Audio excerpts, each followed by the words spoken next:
welcome to Nationwide on the network service of the NTA. I am Ifoma Ojinta. Governor Abdullahi Sule of Nasarawa State has raised alarm over what he called the massive influx of the Boko Haram terrorists along the Benue-Nasarawa border, jeopardizing efforts at maintaining peace and security. The governor was in the State House to brief President Muhammadu Buhari on the worrisome situation and the way forward. State House correspondent Adamu Sambo reports that problems associated with COVID-19 and roads infrastructure were also discussed. You are welcome. Thank you, sir. You are so close, it's so hard. Yes, sir. This is the first formal engagement between President Muhammadu Buhari and the Nasarawa State Governor Abdullahi Sule in the year 2021. The governor is here to thank the president for his prompt intervention in dislodging the Boko Haram elements that settled and wreaking havoc at the border between Nasarawa and the FCT. When I came here the last time, I appealed to Mr. President, and then the DSS, police, Air Force, Army had a joint operation, and they were able to dislodge them. When they dislodged them, a lot of them were killed, some of them ran away and leave their members of the family. We took hostage about 900 members of that family into life here. Now they have gone back and gathered at our border with Benue, and they are causing a lot of havoc. Therefore, it was an opportunity Mr. President wanted to know, so I briefed him, and I strongly believe, just like decision was taken last time to take care of this, another decision will be taken to do this. Governor Sule also used the opportunity to show appreciation to President Buhari for approving the utilization of the ecological funds towards constructing a road linking Uke, Karshi and the FCT aimed at easing the traffic congestion along the Kefi-Abuja highway.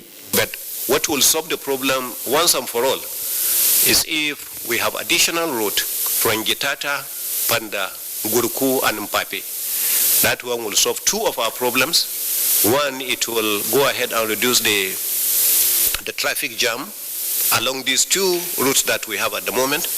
And then it will also open up the area for development. In fact, you can call that another Maitama. That's the second Maitama because it's very close to Maitama once we do that. So we came specifically to appeal to Mr. President to take over that road. The government actually discussed it once at the ESCO meeting and took a decision. But I came to see if we can expedite in the commencement of that work. The governor also briefed the president on the devastating effect of coronavirus on lives and livelihoods in the state and solicited the support of the federal government towards controlling and containing the pandemic. From the State House, Adamu Sambo, NTA News. The Nigerian Army has enjoined candidates for the Short Service and Executive Commission courses at Falgore Forest, Kano, to be prepared for deployment to war fronts in any parts of the country.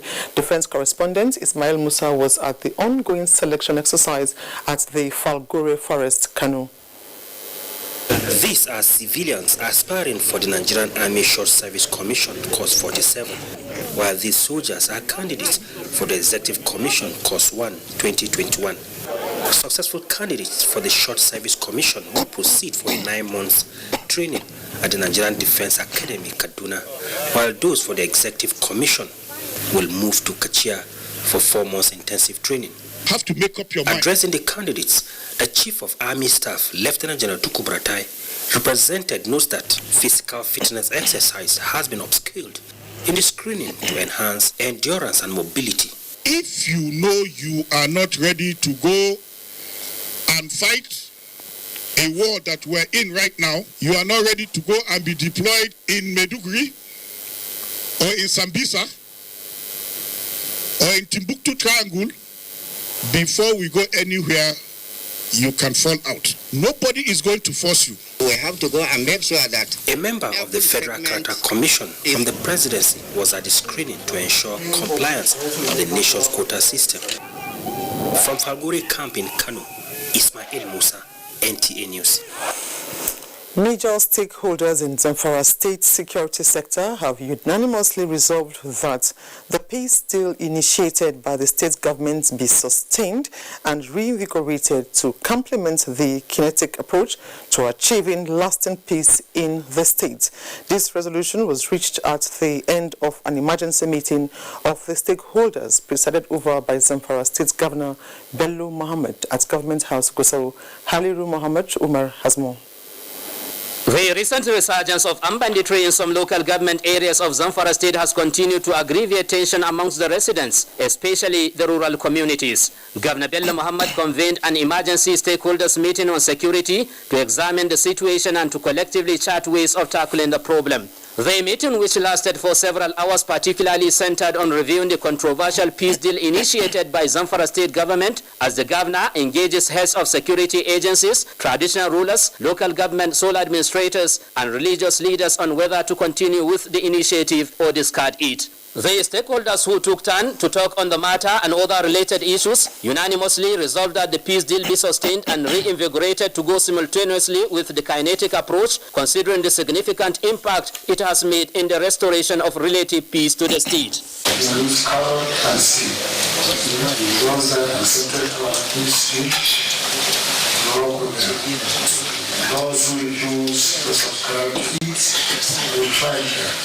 The meeting, however, identified activities of the outlawed vigilante, informers of the bandits, and the politicization of security issues as the major obstacles of the ongoing efforts to achieving lasting peace in Zamfara state. In Gusau, Haliru Muhammad Umar, NTA News.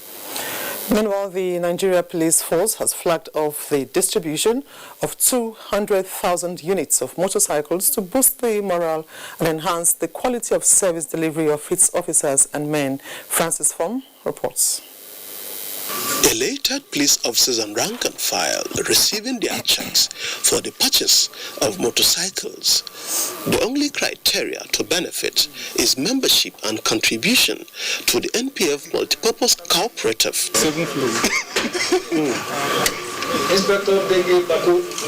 It is the latest measure to motivate the personnel. The police has in the past prioritized the promotion, execution of affordable housing and facilitation for soft loans as welfare packages for the police personnel to enjoy.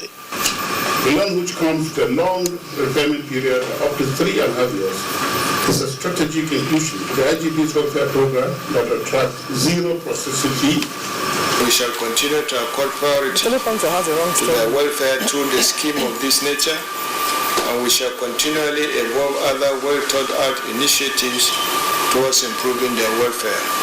The chairman of Police Trust Fund, Suleiman Abba, used the event to explain that the bottlenecks surrounding the takeoff of the Police Trust Fund has been resolved. The security challenges are quite enormous, and we don't want a situation where the trust fund gets involved in the purchase of what is not needed.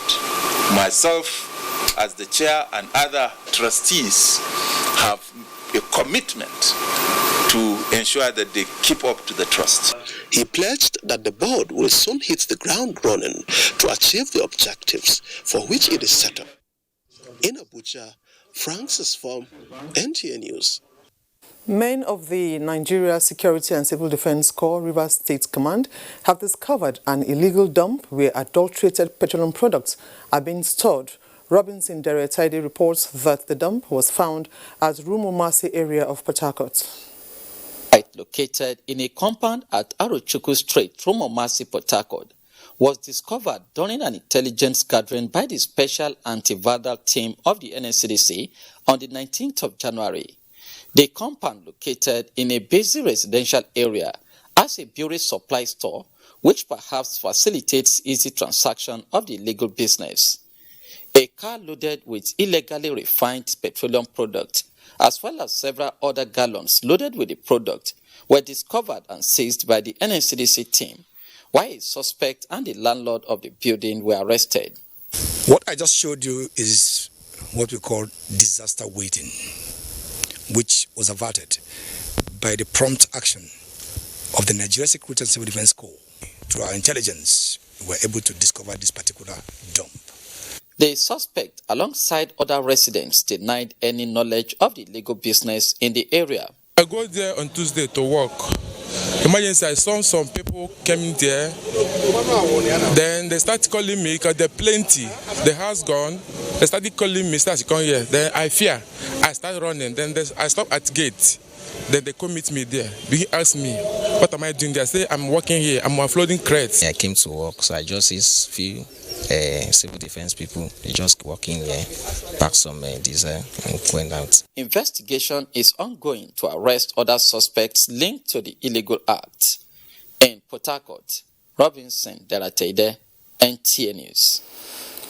A secret warehouse alleged to be containing looted property of the Imo State government has been discovered in Owerri.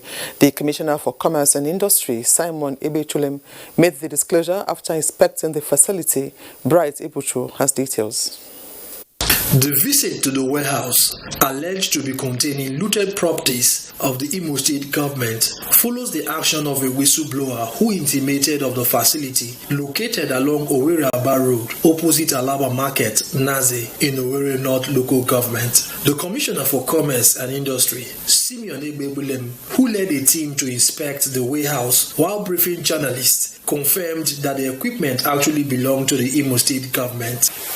The state government has already taken possession of this entire building, and anybody seen here anymore will be arrested. Some of the equipment discovered on the warehouse include traffic light accessories, solar panels, ceramic molders, believed to have been looted from Sutile's factory in Mbano, in Owerri. Bright Ebuchu, NTA News. Nnewi, the industrial hub of Anambra State, was Friday morning thrown into pandemonium when a truck loaded with diesel went up in flames at a filling station along Nnewi-Nobi Road. The fire, which reached through gutters, spread to shops along the road as fears of the fire spreading to residential buildings threw residents into panic. Eyewitnesses say the incident occurred at the diesel-laden truck attempted to discharge a product to a smaller tanker at the filling station. The generator hose being used for transfer was said to have pulled out, causing the diesel to spill on the generator, which ignited the fire.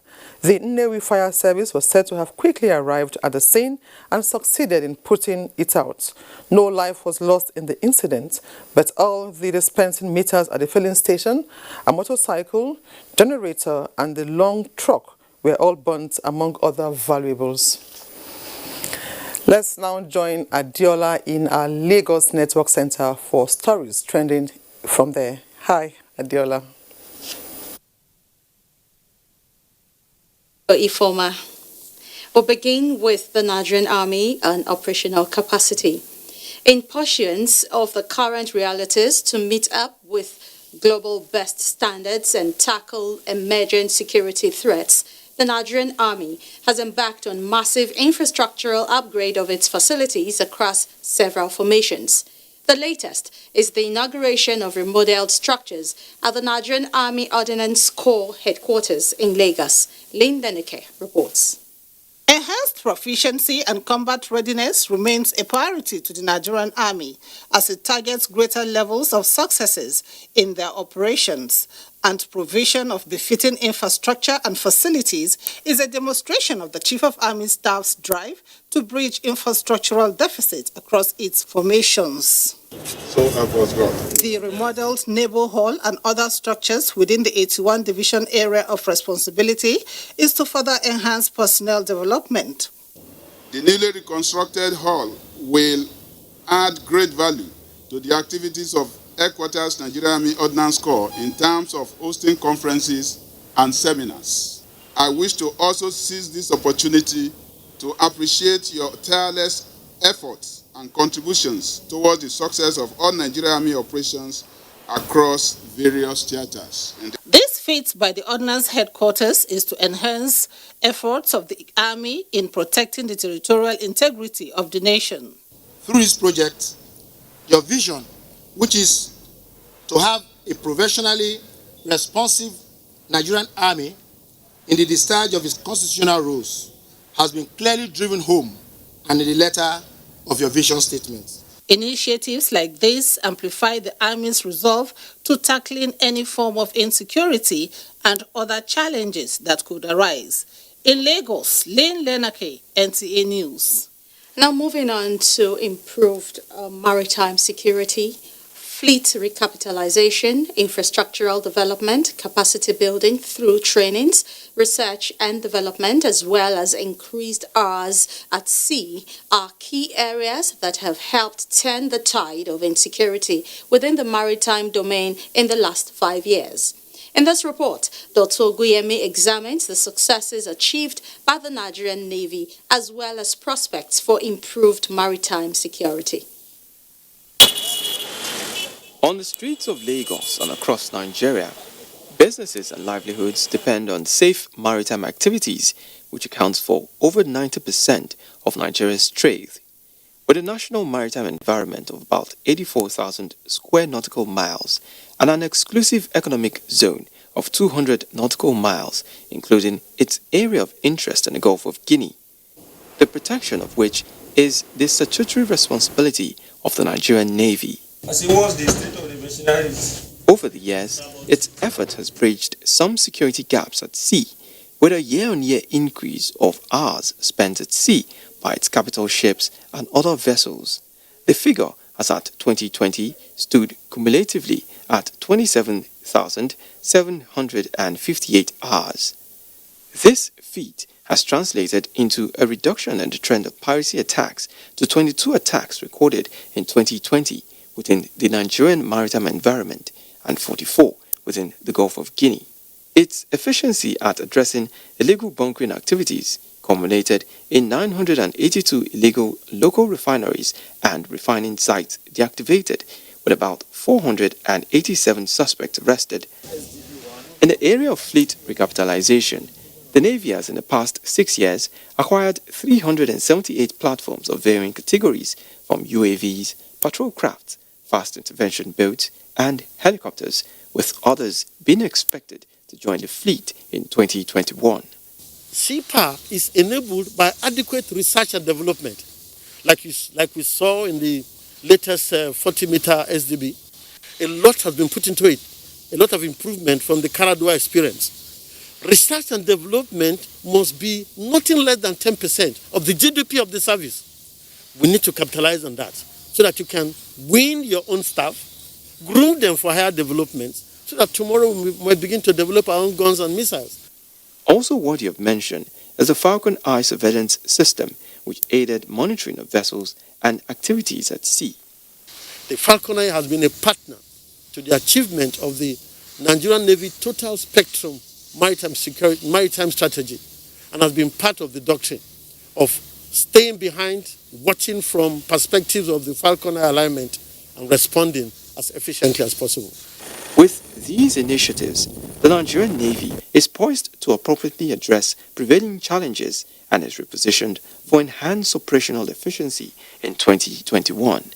In Lagos, Dotun Ukuyemi, NTA News. Now let's take some judiciary reports. A federal high court sitting in Lagos has ordered that 2 businessmen accused of dealing in adulterated engine oil products be remanded at the Ikoyi Correctional Center pending the determination of their bail application. Justice Chuka Obiozo issued the order after the Standard Organization of Nigeria (SON) arraigned the 2 men on a 5-count charge.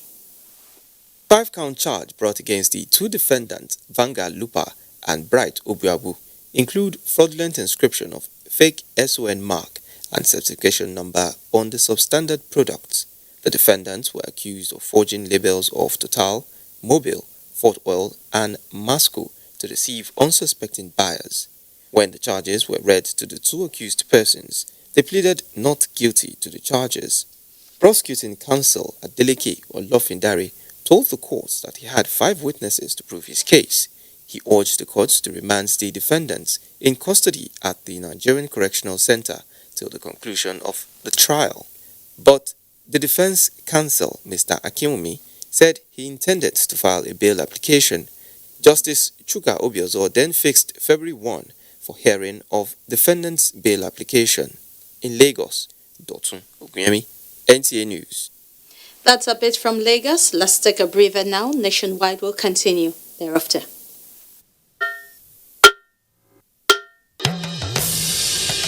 Hello, I bring you wonderful news. The village headmaster is coming back to your screen. Mo wire abi mi o wire. Teacher yo mo, a fẹ́ lọ wá nǹkan jẹ. Teacher yo mo, a fẹ́ lọ wá nǹkan jẹ. Ọmọ onírẹsì ti dé. Ajebo na better school for last gidi. Not be all this on a rugged school for Ijabi. I don't know for you. Second, it's called Oja Village. Kadesi, we no happy at all. And I know that even you too, you are getting a lot of orders too. Hey, we are trying, shao. Sweep her leg out. She was standing there. Sweep it. I love you so much. And how did I give you the impression that I was interested in that position? 50-year anniversary. You mean anniversary? I mean, it's not I talk with that now. Not for me. Not for me because of Pamio.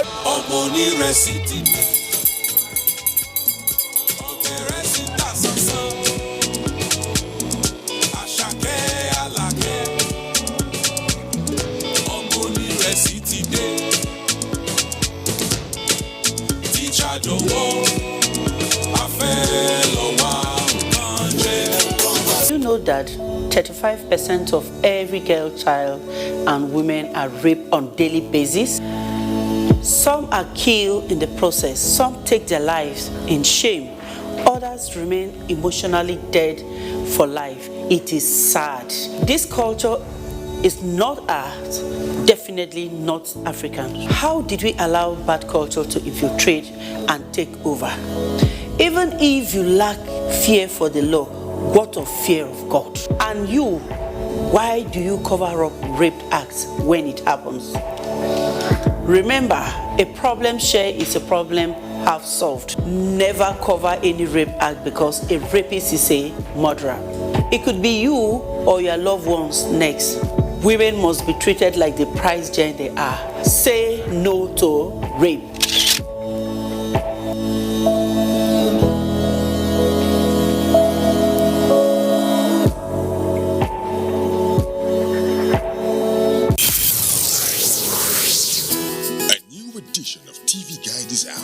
Special focus on the game changer, His Excellency Governor Sule of Nasarawa State. Broadcasting in a digital economy, Maxwell Logo gives an insight. This edition also features Nancy Naji of AIT, a name synonymous with business. Meet the NCDC boss, Dr. Chikwe Ihekweazu. TV Guide, your indispensable companion, also x-rays the relevance of social media in the modern society. Meet some TV professionals who have impacted their spaces and other inspiring stories in sports, entertainment, and lots more.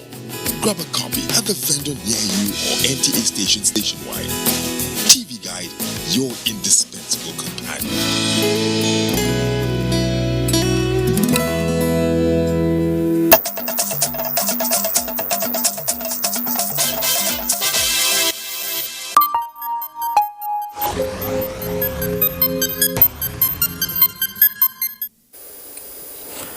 The Nigeria Center for Disease Control has announced 1,964 new COVID-19 infections in 23 states and the FCT. In the latest figures released, Lagos is still leading with 824 new cases. FCT has 246, Plateau 166, Kaduna 128, Ogun 76, Nasarawa 74, Anambra 69, Edo 50, Rivers 45, Ondo 44, Niger 40, as Oyo State has 38 new cases. There were 35 new cases recorded in Adamawa, 31 in Kano, 27 in Akwa Ibom, 19 in Gombe, 13 in Kwara, 12 in Ekiti. Delta and Kebbi recorded 6 new cases each, as 5 were recorded in Bauchi, 4 in Ebonyi, 3 in Osun, and 1 in Zamfara. The active cases at the moment are 21,524 in Nigeria. So far, Nigeria has 116,655 confirmed cases of COVID-19, with 93,646 discharged, while 1,485 died of the virus. And the federal government has inaugurated a 17-member committee to develop protocols for the evaluation of herbal medicine in a bid to finding local solution to COVID-19 and other viral infections. Nneka Oko reports. At the wake of coronavirus pandemic, many traditional medicine practitioners made claims to have developed substances to cure COVID-19. The situation generated concerns in many quarters, prompting the federal government to direct its expert committee on protocols for the evaluation of herbal medicine to certify such claims. This expert committee is drawn from various stakeholders with relevant expertise in the field of research. The inclusion of traditional medicine practitioners is a testimony to government's commitment to develop and promote traditional medicine. Protocols for evaluation of herbal medicines will ensure the right quality of raw materials, production processes, control, packaging, transportation, and storage of herbal medicines.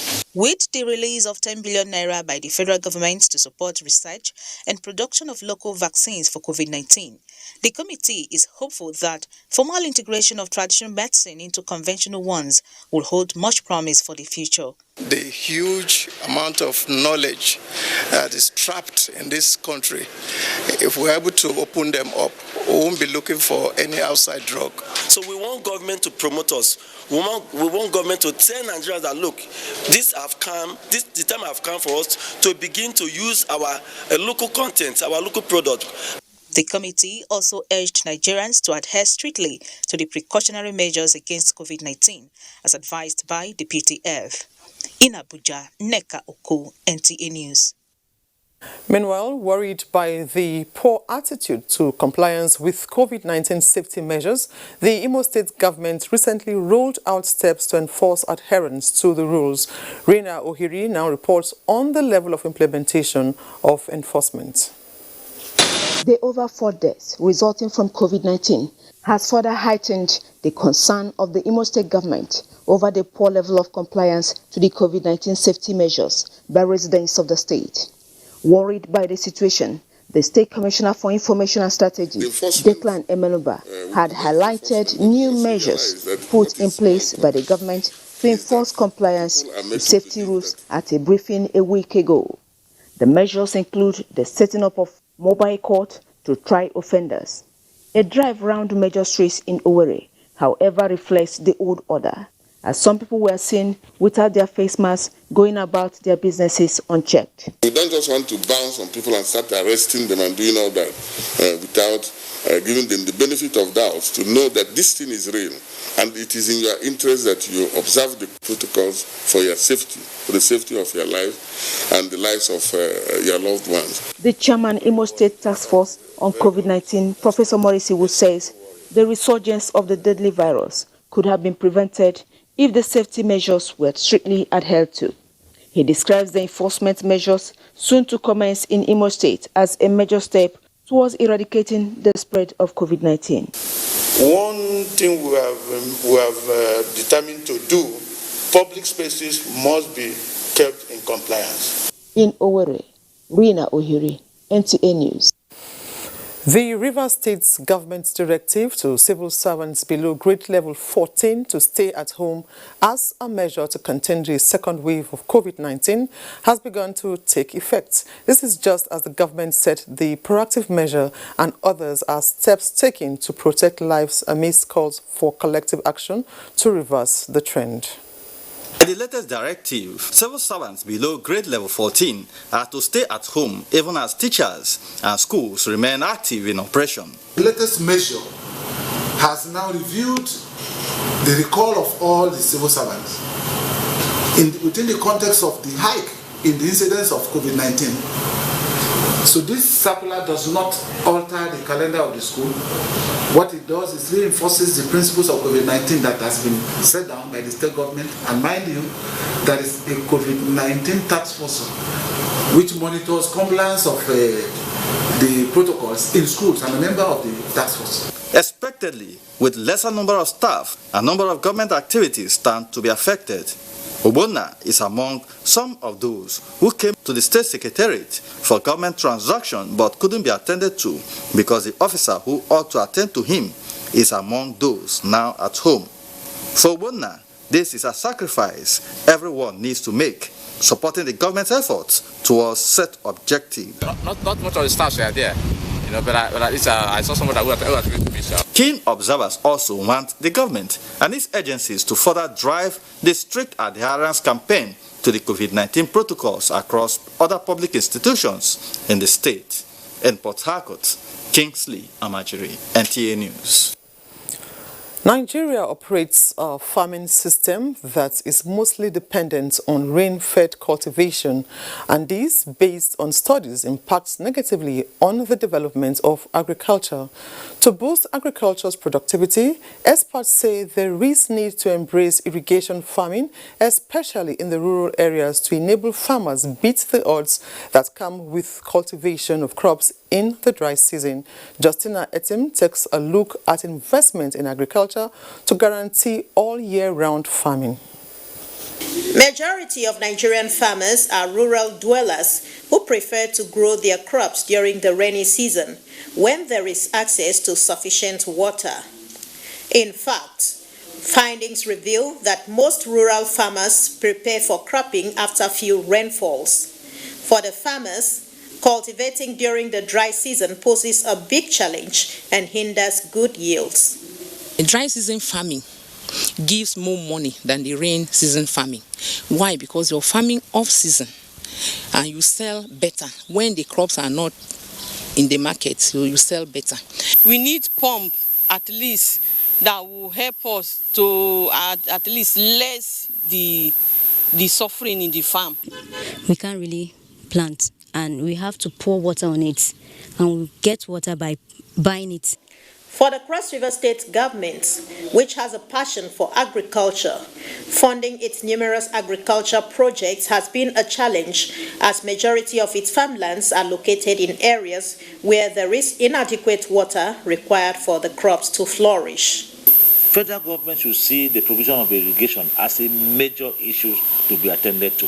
If we are provided with modern irrigation facilities, I think it will increase our yield by over 100%. Over 20 years now, the irrigation facilities have collapsed.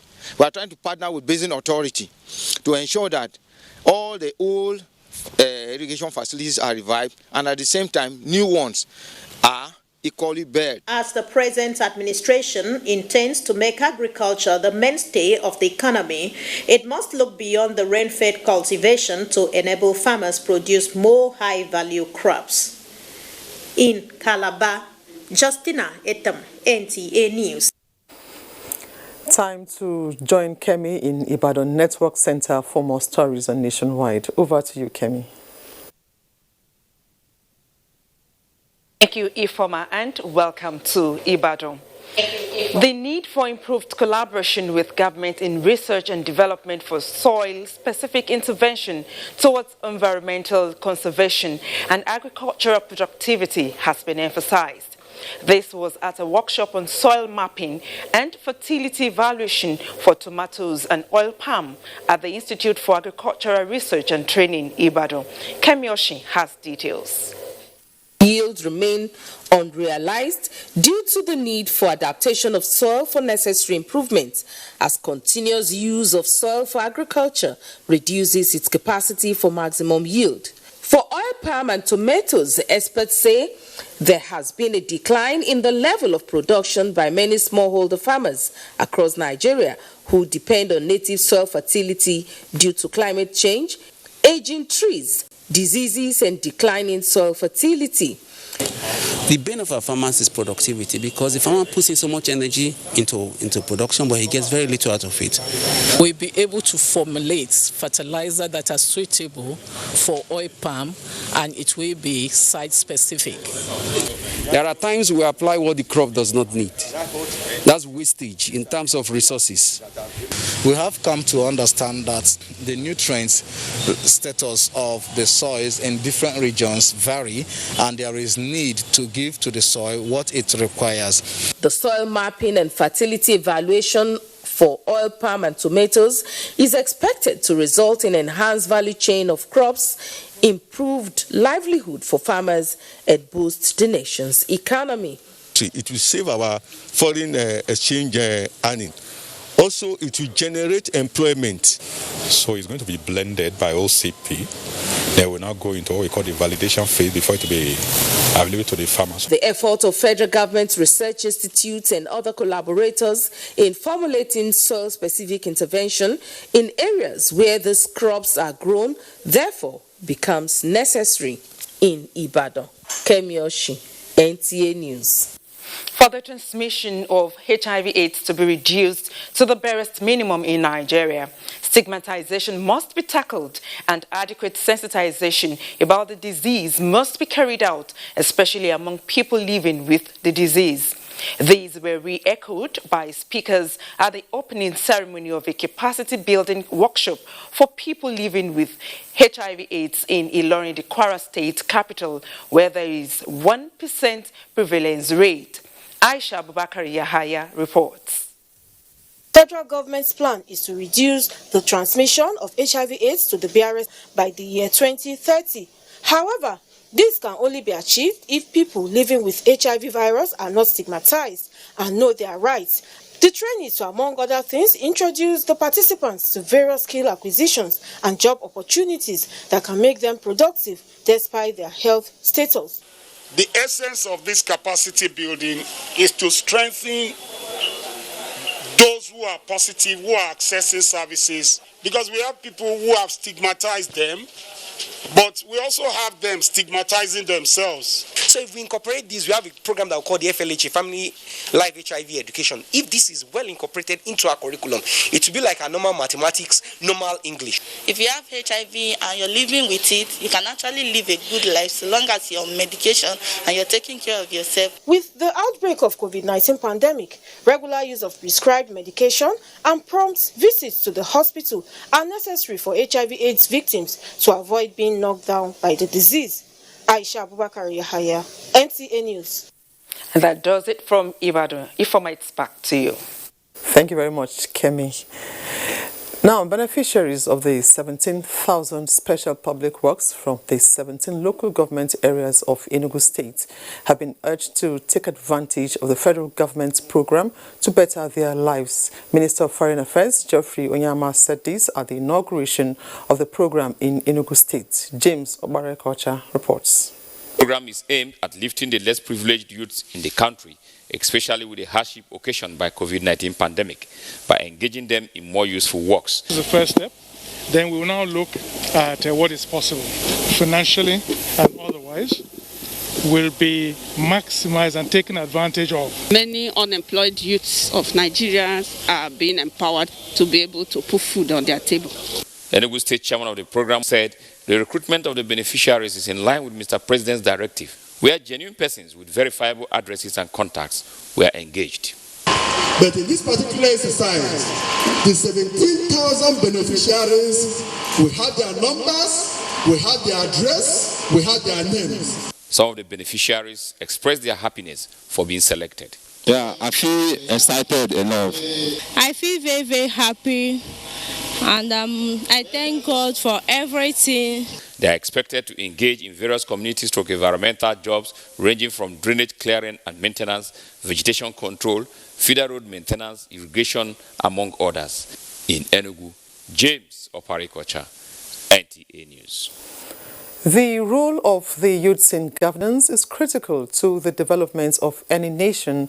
That is why exposing them to necessary leadership skills such that will effect societal change cannot be overemphasized. In driving this, stakeholders at a symposium organized by Lead Generation Initiative believe for the youths to impact on governance, they must be actively involved in grassroots politics. The desire to get involved in Nigeria's political space continues to gain grounds in a bid to be heard while adding value to governance. The symposium by Lead Generation Initiative in Abuja was targeted at developing a platform to help youths identify their roles in not just promoting quality leadership, but how best the interests of people like Mary Jane Ujungwa and Biodu Joshua can best be represented. I'm here to get to equip myself with the necessary to be able to be part of leadership. I believe that our problem is not the government in Nigeria. I believe that our problem is orientation. And what Lead Generation teaches us is how to be able to take responsibility in your immediate environment. In realizing these objectives, former Speaker House of Representatives Yakubu Dogara, along other speakers, were of the view that youth must be ready to serve and take responsibility through active participation in the socio-political process of their fatherland. And the truth is that what is the centerpiece of influence is character. If you don't have character, there's no way you can influence people. Leadership is not about selfishness, it's about catering for other people. The symposium by the Lead Generation Initiative may be all about making the voices of young Nigerians heard to take up skills and responsibility.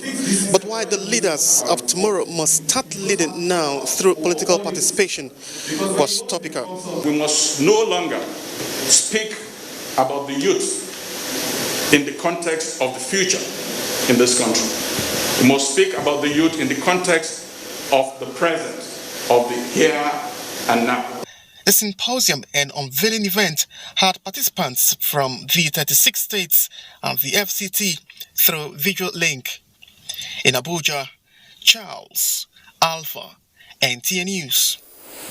Towards restructuring and strengthening local governments in achieving their mandate of addressing the needs of citizens at the grassroots level, analysts insist that some level of financial and political autonomy must be given to the local governments.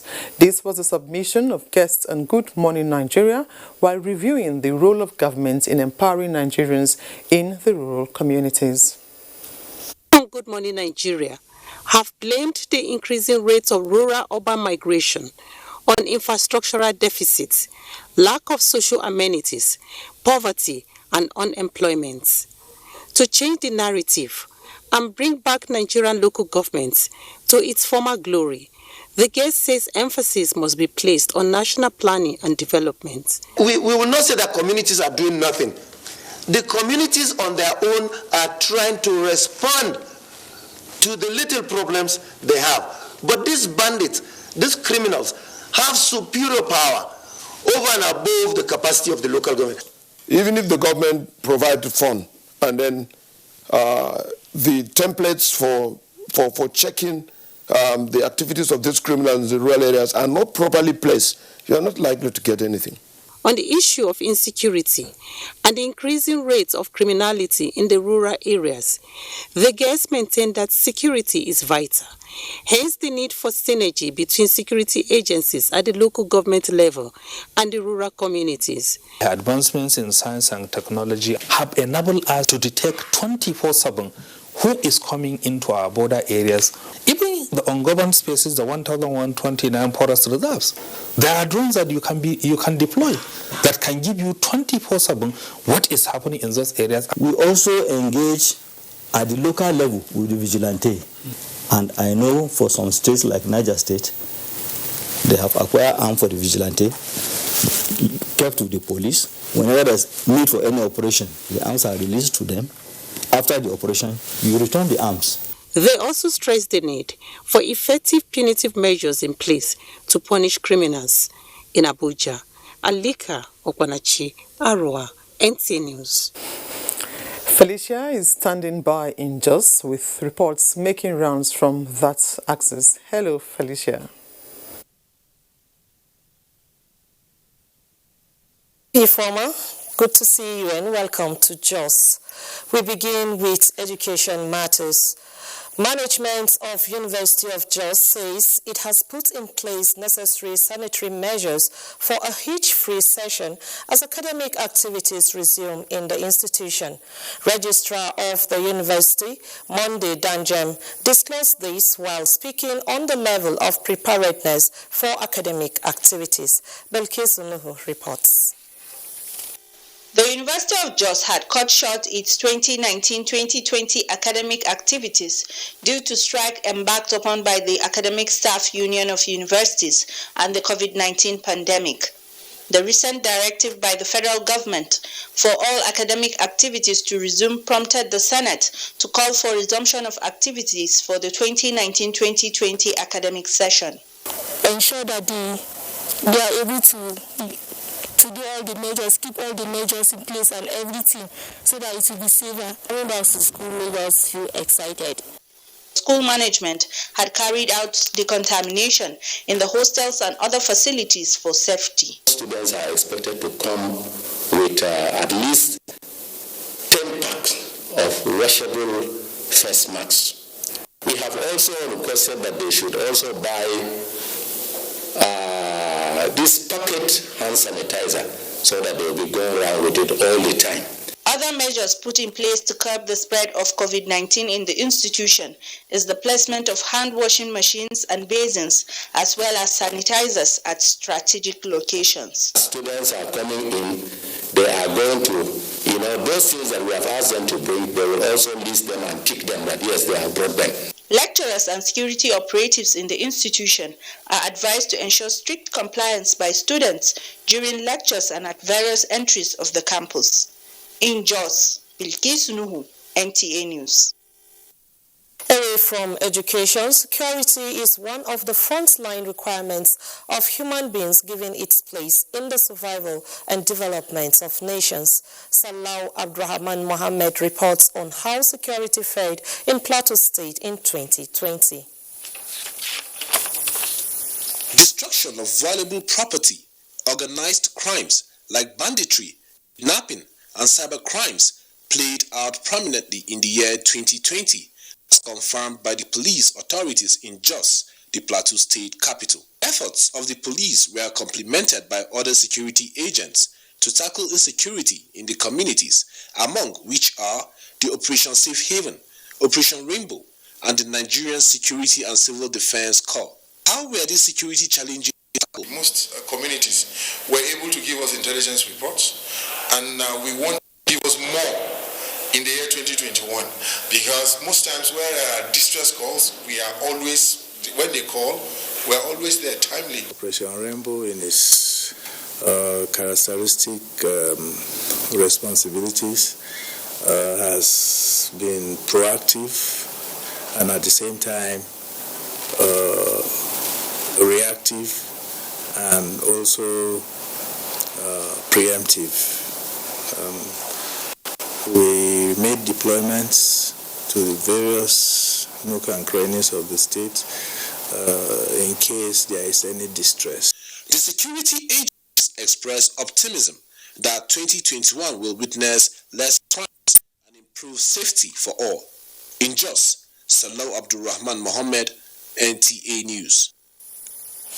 Time now for another break. Nationwide continues shortly in Abuja.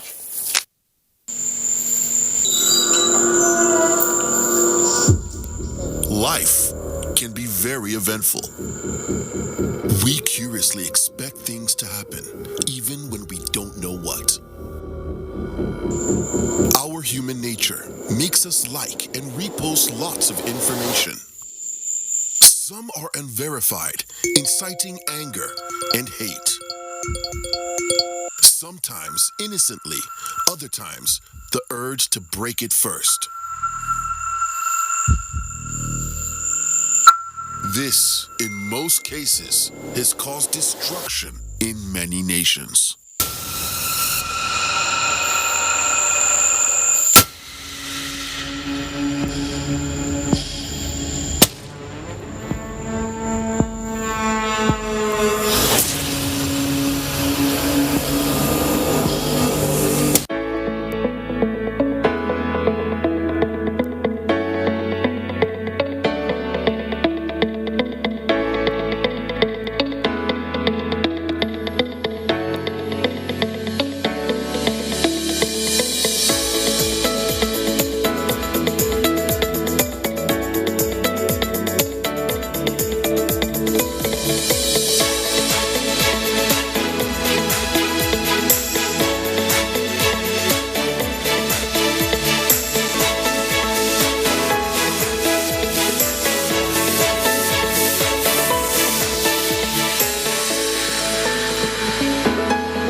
Nigerian youths are about the greatest assets the country has at the moment. It is therefore not surprising that the administration of President Muhammadu Buhari is strategically responding to the yearnings of the youth through multiple projects and programs. Youth entrepreneurship support years by Bank of Industry, the Youth Investment Fund by the CBN, and several other conditional cash transfer programs. Recruitment of 774,000 social workers, majority of whom are youths, and so many other projects that are beneficial to youths directly or indirectly. If the administration can do all this, definitely with a degree of patience and time, it can achieve more. Nigerian youths must come together to say no to terrorism, no to vandalism, and no to all disruptive tendencies. Hashtag Youth for Greater Nigeria. Pacifying the youths, unifying the nation. NTA News 24. A 24-hour news station brings to you news and happenings 7 days a week. News at 10 a.m., news update at 11 and 1 p.m. News desk at 3 p.m. and 6 p.m. and late evening news at 11 p.m. Follow us on any of our platforms and keep abreast of events and current affairs within and outside our shores. We are on DSTV channel 419, GoTV channel 46, Star Times channel 101 and Free TV channel 703. Join us.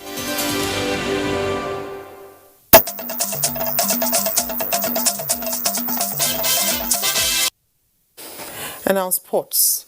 One service, one medal games end on Saturday. Details on our sports update. Medals have continued to pour in as the One Service, One Medal Awesome Games winds down Saturday in Abuja, with NSCDC's Taiwo Sadiq and Veronica Sunday winning the men and women singles in squash. The last tournament we play, I won gold medal too, so I'll always be a champion. Federal Road Safety Corps duo Uche Okparaji and Christine Mwankwo have qualified for the tennis finals. In football, hostilities continue this weekend in the Nigeria Professional Football League with Week 6 fixtures. Katsina United welcome Plateau United at the Katsina Township Stadium. The match will be live on the NTA network on Saturday. On Monday, Adamawa United will lock horns with Eyimba International FC. The match will also be live on NTA Sports 24 channel at 2 p.m. While Wiki Tourists will go toe-to-toe with Jigawa Golden Stars. That match will also be live on NTA at 4 p.m. To continental football now, Nigeria Professional Football League side Rivers United have since arrived Porto Novo, Benin Republic, for their CAF Confederation Cup first round second leg tie against South African opponents Bloemfontein Celtic at 4 p.m. on Saturday. The match is taking place in Benin Republic due to Bloemfontein Celtic's inability to meet Nigeria's strict COVID-19 stance on travelers coming in from South Africa. To world football now, contrary to reports that the Tokyo Olympics have been cancelled, the Japanese government says the games will go on. The International Olympic Committee, IOC, issued a statement saying that it is fully concentrated on and committed to the successful delivery of the Olympic and Paralympic Games this year. And that's it on Sports Update. I am Tamara Ibiwe. The Minister of Police Affairs, Mohammed Megeri Dingyadi, has expressed sadness over the demise of retired Inspector General of Police Gamboji Meta, who passed on Thursday, 21st January 2021. In a statement, the minister described the late Gamboji Meta as a quintessential police icon who contributed in building the structural framework of the police, which led to his appointment as Inspector General of Police in 1986. Meanwhile, the minister condoles with the family of late Gamboji Meta, the Nigerian police force, and prayed Allah to grant him Al-Jannah Firdaus. And that's nationwide for today. We thank you for watching.